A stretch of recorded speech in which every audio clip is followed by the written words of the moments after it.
AFR On Demand is brought to you by Breck Golf. Try Beaver Creek today, just 20 minutes from downtown Baton Rouge in the Zachary area. They've got a PGA Tour driving range, a short game practice area, 30 to 40-yard practice shots. It's a great place to chip and putt and practice if you don't have time for a full round. Book your tee time today, golf.breck.org, golf.breck.org. Matt Moscona. I'm very important. After further review. Say it one more time. After further review with Matt Moscona. And here we go. Live from the Raising Cane studio. Let's ride! Woo!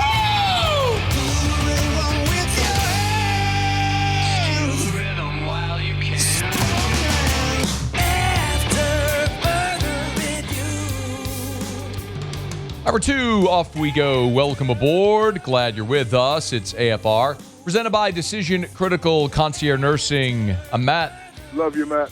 Paul O'Neill. They're chanting Paul O'Neill's name. Musso.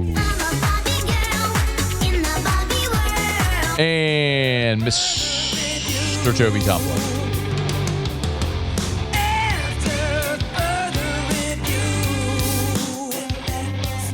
All right, we're here. Glad you are as well. Get out there, make it a good one. Bill Connelly from ESPN will be here in 15 minutes. Saints have already begun the process of getting within cap compliance. Ross Jackson has a good piece up at louisianasports.net, how the Saints can best find that $58 million to get within cap compliance. So he joins us now. Yo, dude, how are you? Hey, man, doing great. Thanks for having me. Our pleasure as always. Okay, so not as much in cap hell as years past, but they still got to do some restructuring here. Walk us through, in plain terms, what's the best way for the Saints to get within cap compliance? Yeah, I think the best way for them to do it is to continue with what they've typically done, which is restructure contracts. But the good news is that they just don't have to do a restructure as many of those deals as they've had in the past. Matt, you and I have talked in years past where this team was $100 million over the salary cap. They're set to only be $10 to $15 million over the salary cap, somewhere in that ballpark this year. And so have about pretty close to $60 million of different moves that they can make, which means they don't have to make every single one of those moves. But, restructuring 3 or 4 contracts, restructuring 4 or 5 contracts, that's something that they've already begun to do and would put them in a position not just for cap compliance, but to be able to go out there and spend a little bit as well. And then they could alternate, right? They could open up some money, spend some money, open up some more money, spend some money. They kind of have a little bit of freedom here. Let's talk about some of those moves they can make, Ross. What do we think is maybe most likely here? Yeah. So the most likely one was the restructuring of Chase Young's contract. That's the one that was the big, hey, this is going to save you the most. It's going to save you potentially over $10 million. Now, not every restructure is a full restructure. Sometimes teams will restructure just a part of the contract. And just for edification, a restructure is when you take a base salary, take the difference between what that base salary is as well as what the minimum value or veteran minimum is, and then restructure that convert it into a signing bonus. That way you're paying it over the course of X number of years, which they decide up to 5, as opposed to, paying for it all, being on the hook for it all here in this season. And so with a full restructure of Chase Young's contract, they were going to save nearly $11 million. That was the first move that they made. So that is already done. I think the next big one that they can do is Carl Granderson's contract, the other edge rusher on the opposite side. That one can save them more than $8 million. And they've already started to touch a couple of other ones as well. All right, he's on Twitter at Ross Jackson Nola. Do you anticipate they will make all those moves, Ross, to free up about $58 million in cap space? I don't imagine they'll make every single one. The piece that I put up over at LouisianaSports.net included 8. There's probably another 2 that they can do that are kind of lower level, saves like $2 million, saves $4 million, things like that. But I would imagine that they might wait and not necessarily jump at making all 8 or 10 of those moves, and maybe instead make 5 or 6 when it comes to the biggest moves, which, Chase Young, Carl Granderson, Eric McCoy, Justin Reed, Juwan Johnson, those are all the big ones. Shout out to Nick Underhill over at New Orleans. Football's already reported a few of those have already happened. And so I would imagine them to really focus on kind of the bigger money ones and then maybe start looking to some other levers that they could pull that aren't necessarily restructures, but that might be able to open up some cash. So they'll have money to spend, which we'll get to here in a second, how they might spend it. But it's worth noting you're going to start with your impending free agents. And we learned today that Cam Jordan is going to head to free agency. So just a reaction to this, Ross, the fact that they didn't agree to a contract before the start of the league year? Yeah, not massively surprising, but still startling, I imagine, like as a fan base. I mean, this guy has been around in New Orleans for 15 years. He was drafted back in 2011. He's the all-time sack leader for the team. He's coming off of a 10.5 sack season, playing the second lowest percentage of snaps that he's played in his entire career. I mean, the list goes on and on and on in terms of his accolades and his importance, not just to the team, but to the community. And so it's not massively surprising, but it's shocking to see nonetheless that a contract did not get agreed upon ahead of time. That doesn't, however, mean that his time in New Orleans is over. It just means that the Saints are kind of swallowing the pill of his dead cap, which is a little bit over $18 million, which is already accounted for when it comes to current salary cap projections and things like that. That's not new money. That's money that's already on the books. And so they're just going to have to kind of swallow the pill on that right away, as opposed to agreeing to an extension where they maybe could have spread some of that money out, which would have been another cost-saving measure. And so now the question just becomes, hey, how much is he going to get on the market? And are the Saints able to match that or willing to match that, depending upon what that number looks like? So it creates a little bit of doubt around Cam Jordan's future in New Orleans, but doesn't necessarily tell us right away that he's inherently done here in the city. What do you think the market will be for Cam Jordan? Yeah, I'm going to be completely honest with you. I have no idea because it's so unique, right? Like usually we're either talking about a player signing a new contract at 37 or we're talking about a player signing a new contract off of a 10-plus sack season. It's really rare you're talking about both of those things. And so every team's job is to try to pay a player the least amount of money possible.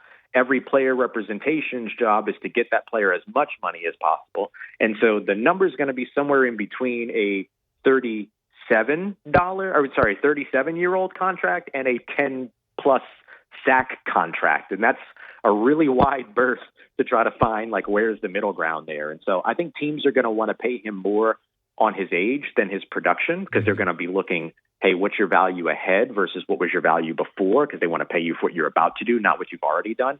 But I think his representation is going to do a good job of trying to push that up, especially with a person that's, as much of a vaunted leader as Cam Jordan is. So his contract's going to be really, really challenging. I don't imagine the Saints are going to be much willing to go over $6 million or so if I'm ballparking something. But it's really going to come down to what the offer is in terms of other teams that are interested in him and what that means for what his market looks like here in New Orleans. Any idea what the Saints will be targeting or who the Saints will be targeting when the league year opens next week? Yeah, I think expect them to go after offensive line. They need a starter at left guard. They traded Trevor Penning away during the season last year at the trade deadline. Dylan Radins is a free agent that they could bring back, but I think you're still looking for a bona fide starter there at left guard, so I would expect offensive line to be a big target. Whether Cam Jordan returns or not, it sounds like the Saints do want to go for edge rusher, so I would expect them to be in on the edge rusher market, whether that's in free agency or in the draft. And then, look for the Saints to try to find opportunities to add weapons to their offense as well, whether that's at running back, wide receiver, or tight end, some skill position additions that might not be the big ticket items like an Alec Pierce out of Indianapolis, but still adding these players that can contribute, rotate, and be a part of what it is the Saints are doing in collaboration with the top players they already have in the building, I think will be something that they'll be looking to do as well. Any player, if you could target one that you, because they usually go, they'll have like one big ticket item in the first wave, right? Is there a player that you would like them to target? Yeah, I'll name two at the same position because this is just it's going to be a very busy position over the course of the offseason, so you're going to have a lot of teams going after the same player. But David Edwards, the offensive lineman out of Buffalo, and then Ed Ingram, the former LSU Tigers offensive lineman, who's going to be testing the market out of Houston. I think either one of those players would be immediate plug-and-play starters for them, could be long-term guys, sub 30 years old, all that. And so I think that he is a big or both of those guys should be big-time targets for the Saints. And I think the Saints should be willing to spend more than we're used to seeing them spend at that position. This is your opportunity to protect your quarterback who's on a rookie deal. This is why you want quarterbacks on rookie deals, so you can go and spend that money. And this is somebody that helps you bolster a struggling run game that has to make a lot of strides from what we saw in 25. He's Ross Jackson, LouisianaSports.net, where you can read his stuff. And, of course, you can listen or watch over at Locked On Saints every day, always free. Always appreciate it, man. Thank you. Thank you, bud. Thanks for having me. Take care. Stay safe. I'll talk to you soon. Be well. It's After Further Review, brought to you by Arco Power Systems, ARCCO, Arco.com, Arco.com, Industrial Generac Generator Power. That's what we're talking about when we talk about Arco, and they're not just in Baton Rouge. Home base is right there on Airline Highway near I-12. Really impressive facility, but they have offices north in Little Rock, east to Mobile, west to San Antonio, Dallas, Houston, all over. Draw a circle. If you're anywhere, your business, commercial, industrial facility is anywhere in that footprint, power goes out, you need industrial Generac generator power, you need Arco Power Systems. ARCCO, Arco.com, Arco.com, all different types of businesses, from hospitals and grocery stores and gas stations to radio stations or doctor's office or attorney's office or whatever it may be. If the power goes out, you need your business to get back online, you need Arco Power Systems. ARCCO, Arco.com, Arco.com. All right, y'all, it is After Further Review. We're glad to have you hanging out with us here. There is, Ross Dellinger reported, potential big changes coming to bowl season, college football's bowl season. I'm not talking about the college football playoff. I'm talking about the other bowl games that nobody seems to care about anymore, that they're trying to reinvest and invigorate some life into bowl season. This could be interesting. We'll talk about that at the bottom of this hour. Bill Connelly from ESPN is going to join us next. It's AFR. AFR. Want to regain that youthful feeling? Goodwood Men's Sexual Wellness can help. Yes, part of what they do is ED treatments. That's part of it. If you don't deal with ED, awesome. I'm fired up for you. If you do, they can help. But it's so much more than that. When we talk about hormone replacement therapy, this could be incredibly transformative. You want to wake up and have great waking energy? Do you struggle with brain fog? Do you go to work, come home, and you can't even think about going to the gym because you're just tired and you crash out on the couch? Or you go to the gym, but you just struggle to burn fat and build muscle and lose weight? Well, a lot of that can be related to hormone imbalance. A simple blood test can let you know if you're a candidate for HRT. Simple blood test. At Goodwood Men's Sexual Wellness, they have the lowest prices and never any contracts, and they're awesome. They're right there on Drusilla in Baton Rouge. They do the whole thing over telemed if that's helpful for you. YourGoodwood.com. Learn more. YourGoodwood.com. After Further Review with Matt Moscona, presented by Decision Critical Concierge Nursing. Healthcare for your lifestyle. Learn more at DecisionCriticalVR.com.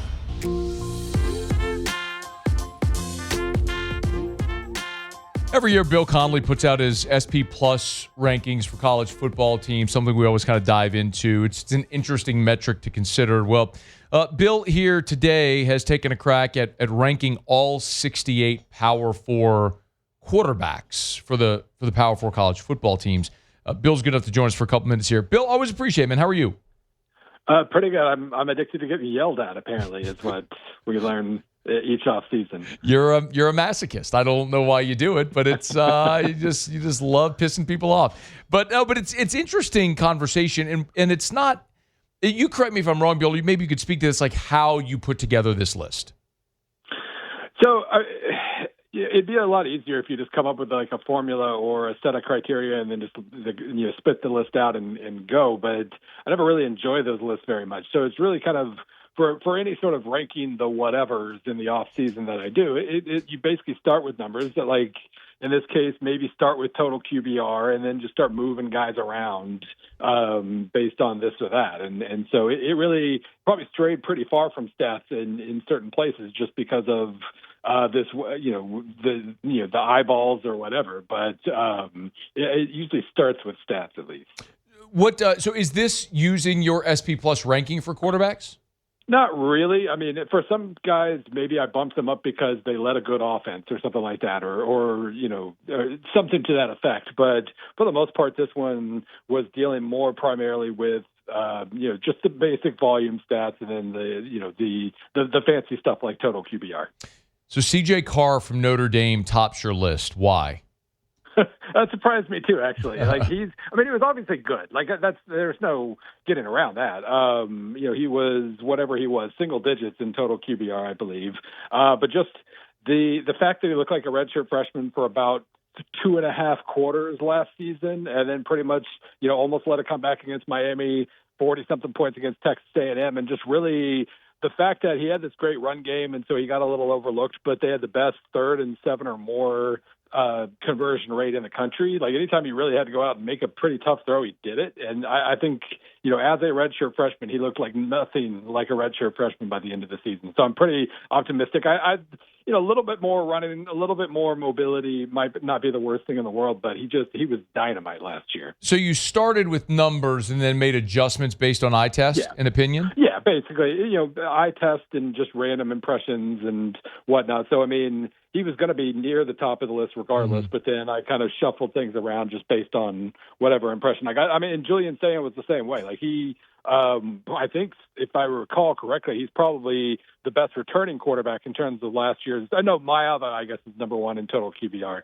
But Saying was up there, and I just, what I saw from them at the end of last season, really not ever taking the training wheels off and picking up the tempo and saying, hey, go win this game in those last couple of losses they had. He kind of has a little bit of something to prove, but I still ended up ranking him second because he's just so ridiculously accurate. Yeah, Carr 1, Saying 2. Who was maybe the toughest to rank for you? It was really kind of batches. Like the top 3, those 2 and Chambliss, I would have, any of them could have been number 1 really easily. And it really, if I did it again a month from now, I might change the order there. But it was really about those ranges. Arch was a little tricky because he's Arch Manning. And I saw as I commented in the section, his inability to throw on the run really confuses me considering how good an athlete he is. But then also he was number 1 in total QBR after November 1st. The stats he produced down the stretch were disturbingly good, and now he's got a much better skill core at his disposal this year. So that was really tricky. I put him 4th.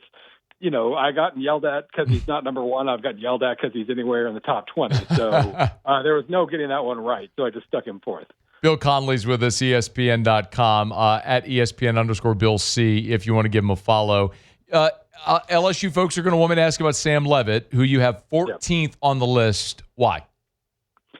He's really, really well-rounded. He can run. He can, the way he played down the stretch. I realized he had Cam Scadaboo down the stretch in 2024, but he was phenomenal down the stretch in leading that team through that winning streak, almost beating Texas and all that. He's a fiery dude, and it definitely seemed like he burned some bridges on the way out of Tempe, and so we'll see how that goes. But maybe kind of a brash personality fits really well with the head coach with a relatively brash personality, and he's able to embrace that pretty well. But he really has shown every skill you want a quarterback to have at some point or another, and we'll just see if he's healthy and can deliver. Did you consider the fact that he's leaving Arizona State and coming into an offense with Lane Kiffin that should have a lot of talent, obviously a pretty proven play caller? Yeah. It was kind of tricky to figure out, how much of this is the guy, how much of this is the system, and in some of the write-ups I mentioned, this guy's losing 5 of his top 6 receivers, and that makes me nervous, that kind of stuff. It is kind of tricky. He's obviously walking into one of the most quarterback-friendly offenses in existence. It's been a while since Lane Kiffin didn't get the most out of a quarterback. So, if he ends up, posting top 5 stats this season, it's not going to be a surprise at all. What fan base has yelled at you the most? Oregon, actually. I can pretty definitively say Oregon. I had Dante Moore 6th. I think they were mostly mad that I had Jaden Mayava 5th. That seemed to be my issue, I guess, with Dante Moore in general is, he's one of those computer quarterbacks where he's always going to make the logical decision and get the ball out accurately and all that. But against good defenses, he did nothing last year. The best defenses he played, he did almost nothing. He was just checking down. He was taking really easy passes, and Oregon didn't score very much against the best defenses. So that had me a little concerned. I think he'll have a much more stable receiving core this year. That had to be an issue. It was young. There was, it was a different set of guys every single week because of injuries. That's going to help a little bit, and maybe they'll make some plays for him if nothing else. But just like the guys who I've seen actually do better against the best defenses, I trust them a little more, I think. One of the things, Bill, that I found really interesting were some of the transfers, for example, like Drew Mestamaker going from North Texas, following his coach at Oklahoma State at 7, and then also Byron Brown, right, at Auburn, going from USF to Auburn at 10. So maybe walk me through that thought process, if you would, Bill, about some of the quarterbacks in new spots that are highly ranked. Yeah, it is funny making this list right now because of all the movement and because of, some guys taking huge jumps up, like Jaden Craig at TCU coming from Harvard. Like, how do you rank him? Right. His stats are great in size and all that, but man, that was a tricky one. With Mestamaker, I just his ability to learn and grow throughout the season. He had a couple of major setback games where by the end of the game he was humming again, and I think I saw enough growth from him and just the familiarity with Eric Morris's system. Morris knows quarterbacks. I trust Eric Morris about as much as anybody besides maybe Lane Kiffin when it comes to quarterbacks. I just think he's going to throw for a ton of yards in Oklahoma State. I don't know if they're going to have a single lick of talent on defense, but that offense is going to turn things around pretty quickly. So felt pretty good about him. And Byron Brown, he's one of those guys where at the end of the year you look at his stat line, you're like, really? Like I was able to make a Jaden Daniels comparison with Byron Brown. That's the only other guy in the 2020s who's combined, 3,000 or 3,100 yards passing and at least 1,100 non-sack rushing yards. Byron Brown's the only other guy besides Daniels to do that, and now he's following his coach to Auburn. I think that's going to be a pretty good deal too. I think if there's another one that's a little surprising or might catch a lot of people's eye, it's look, there's Bryce Underwood at 17 and Marcel Reed at 18, John Mateer at 19. But you keep going till you get down to the Alabama guys who you have at 20. Well, I mean, there's Lenore Sellers at 25, and look, he's got a lot of hype, but he was bad last year. Yeah. But either Russell or Austin Mack at Bama, you have at 28. If the Alabama fans get wind of this, they'll be the ones that hate you the most. But let's talk about the Crimson Tide QBs. Maybe this is a circumstance thing too, but watching Ty Simpson have to carry that offense last season. No run game. Receiving core was solid, but not necessarily Alabama level solid at all times. And just watching how well he had to play just for Alabama to win those close games midseason. And then I realized he had injuries here and there and whatever was nagging him, but he faded late, and now you're going to replace that guy with somebody who has barely played, in the last couple of years, especially if it's Russell. And, the offensive line, I think, is worse. Receiving core might be better, but might not. It's really, they're kind of a baffling roster situation for me. And maybe I rank the quarterbacks a little lower just because I think they might get dragged down by that a little bit. Last thing, if you had a guy that is maybe far down your list who is there for a reason that you think is legitimate, but has a real opportunity to make a big-time move in 2026, is there one that you would pinpoint? Well, I think, the 40s were really interesting to me. The guys in the 40s, because half of them I would have kind of guessed might be in the 20s when I started, but there were just so many other guys I turned out to trust more. I think the quarterback position in general is going to be in really good shape this year. Lots of experience. But you go through the 40s, you see like DJ Lagway playing in the Big 12 for a Big 12, what it's probably going to be a pretty strong, prolific offense. He might turn his stock around quite a bit. I like that move a lot. And some of the other guys in the 40s, Aaron Philo at Florida, Austin Simmons at Missouri, I think those are guys who, give me two or three of those high potential, mostly unproven guys. One of them's probably going to break through. And Simmons, of course, fascinates me because of the sample of 84 dropbacks. He had 15 completions at 20-plus yards and also 5 sacks and 5 picks. He's capable of anything this year, from top 10 play to getting benched. And I have no idea what's more likely at this point. He's Bill Connelly, ESPN. It's a great piece up where he takes a stab at ranking all 68 Power 4 quarterbacks. It's up at ESPN.com. If you want to check it out, it's there. You can follow him at ESPN_Bill C. We always appreciate it, Bill. Back to getting yelled at by fan bases on Twitter. Enjoy. Absolutely. Take care. All right, be well. We appreciate you. We're brought to you by South Point Volkswagen and SouthPointVW.com. New and certified pre-owned in Baton Rouge and online at SouthPointVW.com. SouthPointVW.com. Hey, if you're thinking of buying a new vehicle, make sure you have Volkswagen on your list. It's the thing I always encourage you. Most people now visit 1.2 dealerships. Actually, go to the dealership, 1.2 dealerships before they buy a car. That's because people shop online now. I mean, when I got my first car, we spent a Saturday, me and my dad went to like 5, 6, 7 dealerships. You're test driving all these different vehicles. You're sitting in the room. You're haggling, all this stuff. Not at South Point Volkswagen.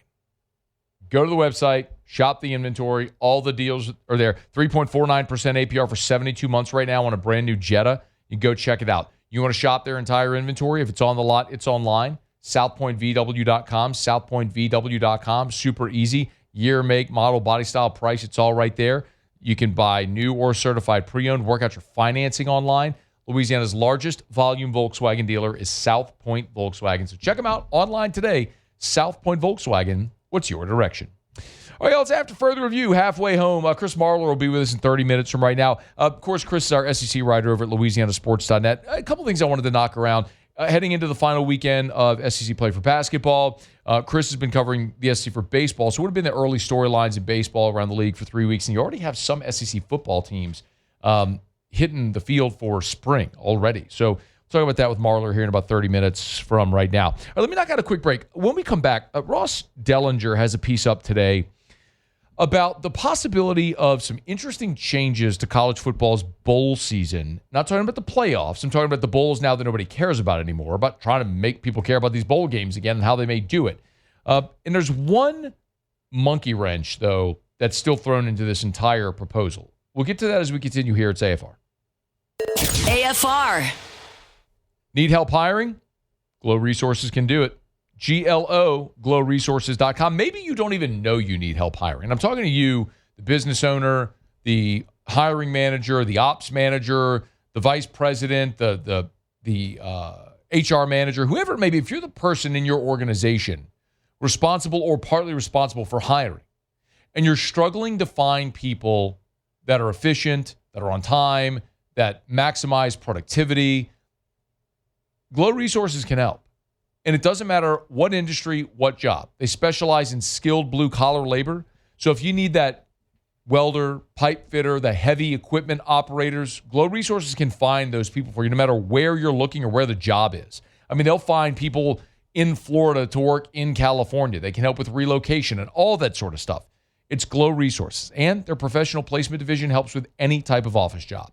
GLO, glowresources.com. After further review with Matt Moscona, presented by Decision Critical Concierge Nursing. Healthcare for your lifestyle. Learn more at decisioncriticalbr.com.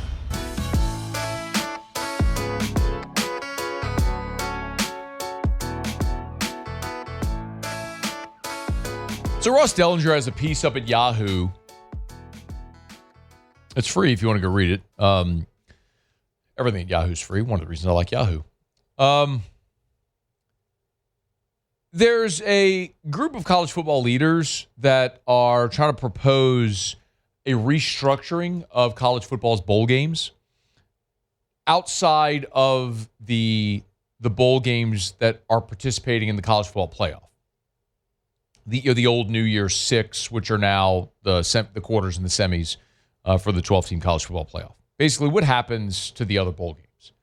And there's a proposal out there. Now, this wouldn't go into effect until the 2027 season if it happens.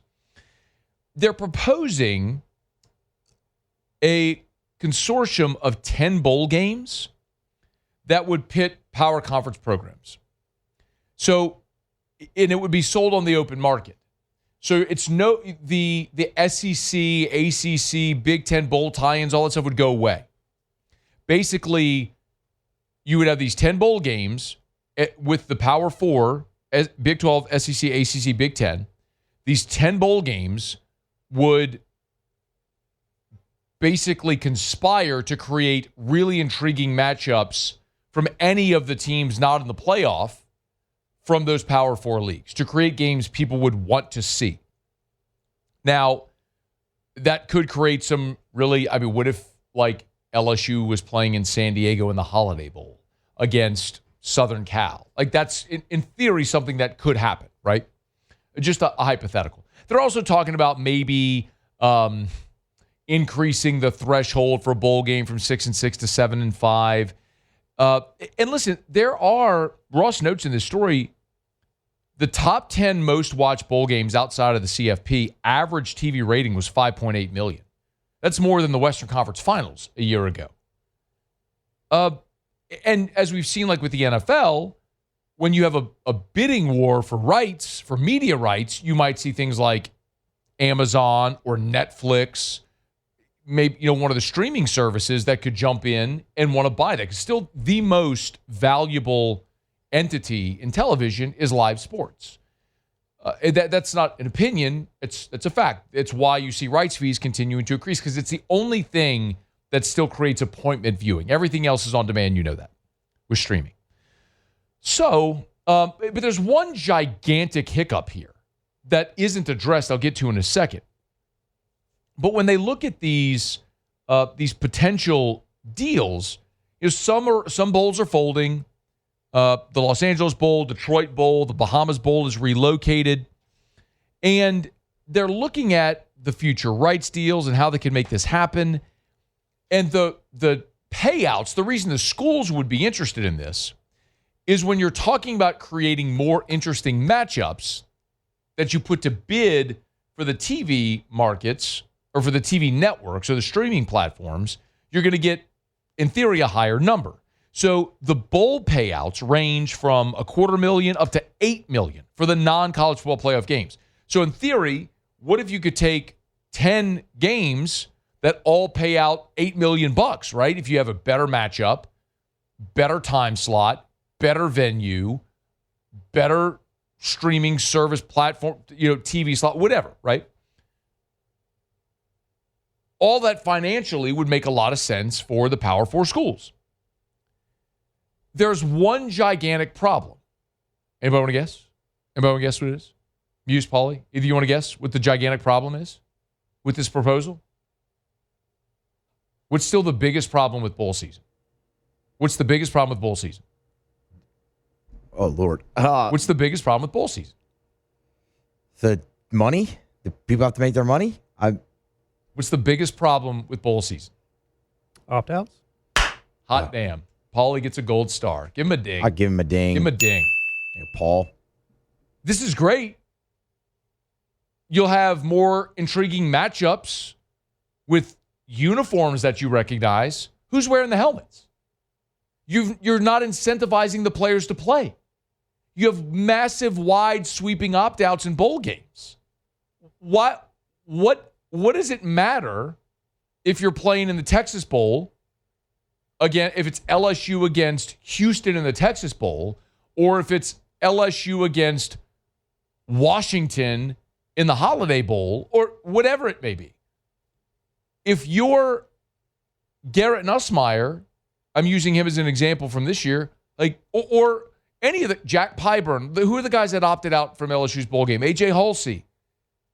Do you think those guys are all of a sudden going to say, I got to go play in that game because it's on Hulu and LSU's going to make a bunch of money? Hell no. You're not solving the opt-out problem. And that's the biggest problem. The primary reason, aside from we all want to see our team in the playoff, and if they're not in the playoff, it feels like a consolation prize, which is true. But primarily the reason we're not watching is guys aren't playing. It's backups. It's underclassmen getting some run. It's a launch pad for next year. It's almost like a glorified spring game. It's not anything worth watching for the most part. So I don't know how you fix that component of it.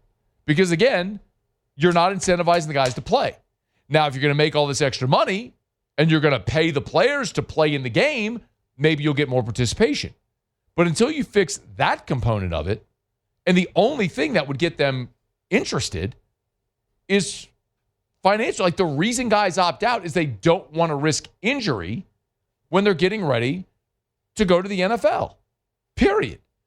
They'd rather take the month of December and heal and get treatment and train for the combine and what's next, instead of preparing to play a game that they're not going to get paid for and that doesn't really do them any good. And then you have as much more risk than it does reward. So, look, there could be situations like Bernard Gooden, for example. Bernard Gooden played in the bowl game for LSU this year. Felt like he needed to go put more on tape. So he played the game. And unfortunately, he sprained his ankle, right? Now, thankfully, it wasn't serious. And, Bernard's been a friend of the show, has come on a bit. And as I understand, he's doing a great job prepping for the draft and everything ahead. But, there might be guys like that maybe need another game to feel like they're going to go put out some tape. But I think that's going to be an exception, not the rule. That's going to be the outlier, not the norm. So until you figure out, you want to keep playing those bowl games, fine. But you're not getting people to engage and to really care if you don't have the best players in the game. And until you solve the opt-out problem, you're not going to have the best players in the game. And the only way to solve the opt-out problem is sharing the revenue from the game with the players.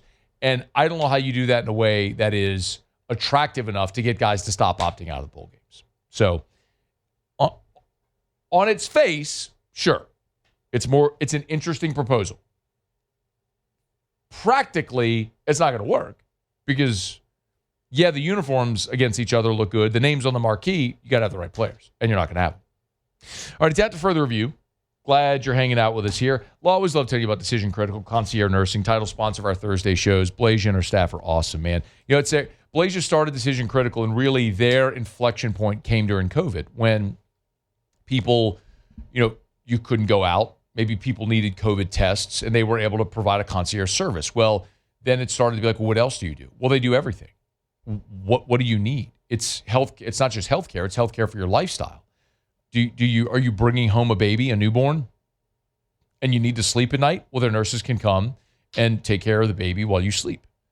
Maybe it's end of life care. Maybe you're caring for an elderly parent and you need in-home nursing care while you go to work, and you need a nurse to help administer medicines and whatever the case may be with your elderly parent at home. Decision Critical can help with that. Maybe post-operatively, you need in-home care or at the hospital, the facility. Decision Critical's nurses can help with that. I've told you before, when Erica was sick over the Christmas holidays, their nurses came and did IV hydration therapy in our home for Erica when she was in bed for 3 days. They've done blood draws for Drew in our home. It's all customizable. It's Decision Critical Concierge Nursing, decisioncriticalbr.com, decisioncriticalbr.com. And don't let the website fool you. They're all over the state of Louisiana. They just opened their Dallas office as well. So no matter where you're listening or watching in Louisiana or Dallas, they can help. Decisioncriticalbr.com, decisioncriticalbr.com. All right, y'all, it is AFR. I'm pumped to have you board with us here on this day as we head toward the weekend. Tomorrow's a Friday. Busy Thursday, though. And still a full hour and 15 minutes or so to go. So Musso do Tigers in the pros when we come back. And when Ross Jackson was with us here earlier this hour, I think it was interesting to hear Ross say David Edwards and Ed Ingram are the two offensive guard free agent prospects that he thinks the Saints should target. We've talked a ton about those two guys over the past couple of weeks if you've been here with the show. Well, there's another name that's hitting free agency that has a tie to Kellen Moore that I want to talk about. We'll do that in about 30 minutes from right now. Well, now I got a break. We'll do Tigers in the pros next. It's AFR. AFR. Find yourself in downtown Baton Rouge, man, pop into Watermark Baton Rouge. Because at Watermark Baton Rouge, yes, it's a hotel. It's Baton Rouge's premier hotel property. But they also have the Gregory inside of the Watermark Hotel. And then Milford's on third. It's two different dining experiences. So the Gregory is a casual, it's an upscale dining experience right there in the lobby. Awesome menu, right there adjacent to the bar in the lobby. Beautiful open kitchen. I mean, when you walk in, they have this charcoal oven in the kitchen that you can see straight through from the lobby. And those amazing aromas just waft through the lobby. It's awesome. There's a photo of it right there. That's the Gregory. But they also have Milford's on third. And Milford's on third is sort of a casual sandwich shop if you're maybe walking through downtown and looking for a place to grab a quick bite. Remember, Milford's on third as well with access from 3rd Street. It's the Watermark Hotel in downtown Baton Rouge. After further review with Matt Moscona, presented by Decision Critical Concierge Nursing. Healthcare for your lifestyle. Learn more at decisioncriticalbr.com.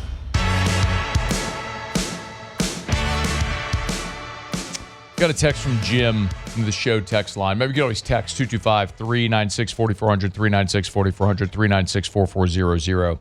Jim said, hey, Matt, I have a fun question. If Lane Kiffin had decided to stay at Ole Miss after winning that Egg Bowl, who would be the LSU coach right now? Jim, I do not think that's a fun question because I do know the answer to that question. And the answer to that question is Eli Drinkwitz.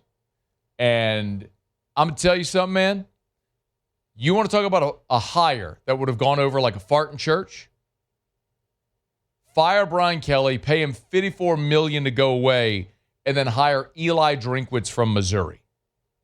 And I'm telling you, y'all know, like,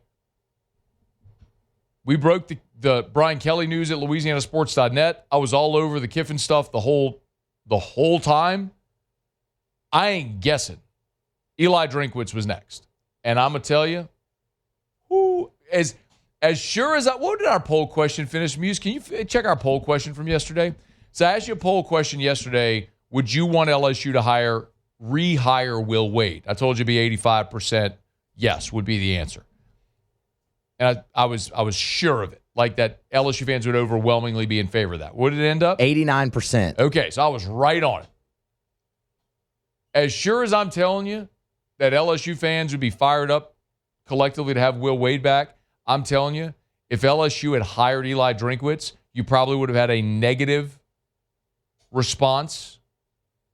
I don't think it would have been 89%, but you'd have been talking about a 70-75% negative reaction. You'd have had the core of the LSU fan base that's going to be positive no matter what, that would have spun it to be excited. But overwhelmingly, the people that will always be negative, and then the fence sitters, which is probably about 50%, they'll consider both sides and then make their determination, would have gone to the negative. You've been talking about a 75% negative response to Drinkwitz, but that he was the guy. Eli Drinkwitz was next if they didn't Lane Kiffin. Can you imagine that? How LSU head football coach Eli Drinkwitz. Imagine what the last 3 months have been like around here.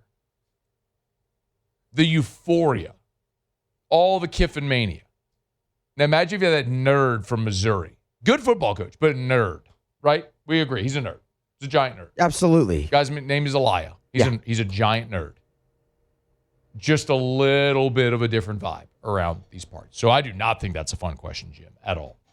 And I think Drinkwitz is a good coach. But you don't pay Brian Kelly $54 million to hire Eli Drinkwitz and pay him $11-12 million a year, which is what it would have been. And no. Okay, we're glad you're bored with us here. Musso, Tigers in the Pros. Tigers in the Pros. They still bleed purple and gold. They're just really rich now. All right, get your quick update from spring training. Paul Gervais took it on the chin a little bit today for the Dodgers. 1 inning. Gave up 4 hits and 3 earned. Did strike out a batter. It's a little bit of a black eye on what's been a pretty awesome spring so far for Paul Gervais. A guy in spring having a bounce-back outing was Jaden Hill for the Colorado Rockies. He was perfect today in his inning of relief with a strikeout. Needed it because that perfect inning lowered his ERA to 18 here in the spring. And Cam Sanders, a little bit of an unfortunate outing there for Sanders. 1 inning, 1 hit, gave up a run, struck out a guy, ended up getting a tough luck loss in relief as the Pirates lost a 1-run game. Couple notes here from the NBA. Trendon Watford back in the starting lineup for the Philadelphia 76ers a night ago. Played 22 minutes. Turned in 7, 7, and 3. Shot 50% from the floor. Really solid outing there for Watford, and the Sixers got the win. Cam Thomas, 18 minutes in relief. Not in relief. 18 minutes off the bench. Turned in 11, 3, and 2. The Bucks lost big to the Hawks. Arnold Palmer Invitational out on the PGA Tour. 2 over for Sam Burns today in the opening round. Tied 51st. Got some work to do on Friday to get back in contention and stick around for the weekend. That's Tigers in the Pros. What about Curtis Thompson? He is not playing. Where is he playing? No, that's what I mean. He's not playing. Got to be playing somewhere. No, he doesn't. Got to be. I mean, it doesn't have to be. Yeah. He's only played 3 times on the Corn Ferry. Brought to you by the Williamson Eye Center, 924-2020, 924-2020. You want to see 2020, call 924-2020. How about Evo ICL? We talk all the time about LASIK. And as an alternative to LASIK, if you are nearsighted, is Evo ICL. It's a small lens implanted into your eye. It'll give you long-term clarity without removing any of the tissue. It's removable. It's low maintenance. It'll give you crisp, clear vision and freedom to change your mind. If you want, as we mentioned, it's reversible. Dr. Blake Williamson has a great video up right now on social media for the Williamson Eye Center if you want to learn more about it, or you can always go for that free consultation. Just call 924-2020, 924-2020, or go to williamsoneye.com. That's williamsoneye.com for the Williamson Eye Center to set up that consultation. 924-2020 or williamsoneye.com. Okay, y'all, Sports Center's coming up. Hour number 3 is next. After further review.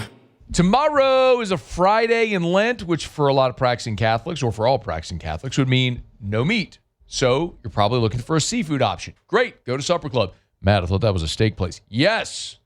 They have amazing steaks at Supper Club. I mean, one-of-a-kind steak experiences at Supper Club. Told you about the latest Sagrera cow they got up there.